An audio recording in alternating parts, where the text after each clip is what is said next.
माँ जी, ये sofa set कितना पुराना हो चुका है। अब तो ये डिज़ाइन भी नहीं चलते, इसे बदल देते हैं। खुशबू ने अपनी सास से कहा। लेकिन उनके कुछ कहने से पहले ही ससुर जी बोल पड़े। क्यों पुराना हो गया है तो बदल दें? भाई बहू, अभी टूटा तो नहीं है, अच्छा खासा तो है बैठने लायक। कितनी मेहनत से घर का एक एक सामान जुटाया है, तुम्हें क्या पता? कुछ नहीं बदलेगा इस घर में। जो जैसा है वो वैसा ही रहेगा। ससुर जी की डांट सुनकर खुशबू मायूस हो गई और चुपचाप अपने कमरे में चली गई।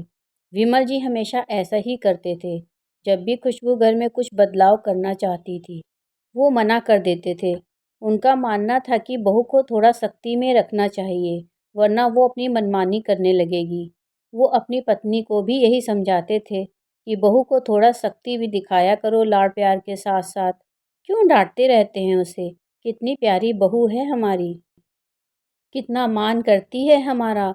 उसका भी तो घर है, उसके दिल को जो अच्छा लगता है मुझसे कह देती है, कोई ज़बरदस्ती तो नहीं करने लगती है। आप ना थोड़ा चुप रहा करिए, कल को पलटकर जवाब देने लगी तो फिर मुझसे मत कहना। ऐसे कैसे जवाब देने लगेगी? इसलिए तो थोड़ा डर बनाकर रखता हूँ अपना। तुम्हारी तरह छूट दे दी तो सिर पर चढ़ जाएगी। फिर देखना, कब हमें घर से निकाल देगी पता भी नहीं चलेगा। फिर रोती रहना। ऐसा कुछ भी नहीं होगा। हमारी बहू बहुत समझदार है। देखते जाइए आगे आगे, आपकी बात गलत निकलेगी। आशा जी के बार बार समझाने के बाद भी उनके पति के स्वभाव में कोई भी परिवर्तन नहीं हुआ। कुछ महीनों बाद एक बीमारी में आशा जी ने विमल जी का साथ छोड़ दिया। विमल जी तो जैसे चुप ही हो गए, ना किसी से कुछ बोलना, ना कुछ कहना। ऐसे समय में उनके बेटे और बहू ने सभी जिम्मेदारी बहुत अच्छी तरीके से उठाई। खुशबू ने बेटी की तरह उन्हें संभाला। ससुर जी के खान पान, दवा आदि का ख्याल रखते हुए सासू माँ के सारे क्रियाकर्म भी अच्छे से निभाए। 13वीं की रस्म के बाद सारे रिश्तेदार चले गए।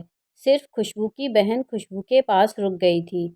उसने खुशबू से कहा, खुशबू, अब तो जो भी तेरी सासू माँ का है वो सब तो तेरा ही है, तो अच्छे से संभाल ले सब। कहीं ऐसा ना हो कि तेरे ससुर जी सारे गहने रुपए अपनी बेटियों को दे दें। वैसे भी तुझ पर भरोसा नहीं है उन्हें। देखा नहीं कैसे अपनी अलमारी में ताला लगा कर रखते हैं। तू एक काम कर, तेरा कमरा भी छोटा है। तेरे ससुर जी को इतने बड़े कमरे का क्या काम अब? वो कमरा तू ले ले और ये कमरा ससुर जी को दे दे। बस करो दीदी, बहुत हुआ। मेरी सासू माँ चली गई इसका मतलब ये नहीं कि आप मुझे ऊट पटांग सलाह दें। किसने कहा आपसे कि पापा जी को मुझ पर भरोसा नहीं है? अब घर में इतने रिश्तेदार थे तो ताला मैंने ही लगाया था अलमारी में। और दूसरी बात, वो गहने रुपए उनकी पत्नी के हैं, वो चाहे जिसे दें ये उनकी मर्जी है। रही बात कमरे की, तो वो कमरा हमेशा से मेरी सासू माँ और ससुर जी का था और उन्हीं का ही रहेगा। सासू माँ नहीं रहीं तो इसका मतलब ये कतई नहीं है कि पापा जी को उस कमरे से अलग कर दिया जाए। कितनी यादें जुड़ी होंगी उस कमरे से उनकी। मैं उन्हें देने वाली कौन होती हूँ? वो इस घर के मुखिया हैं। आज के बाद मुझे ऐसी सलाह मत देना। मेरा घर है तो मुझे ही संभालने दो।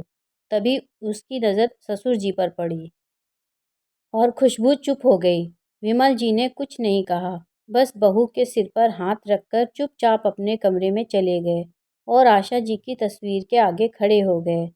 तस्वीर में से मानो आशा जी मुस्कुरा कर कह रही थीं, देखा आपने, मैं ना कहती थी आपसे।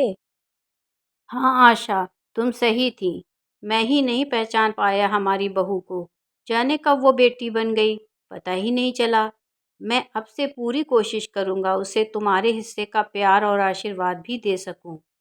प्रिय मित्रों, कहानी सुनने के लिए दिल से धन्यवाद।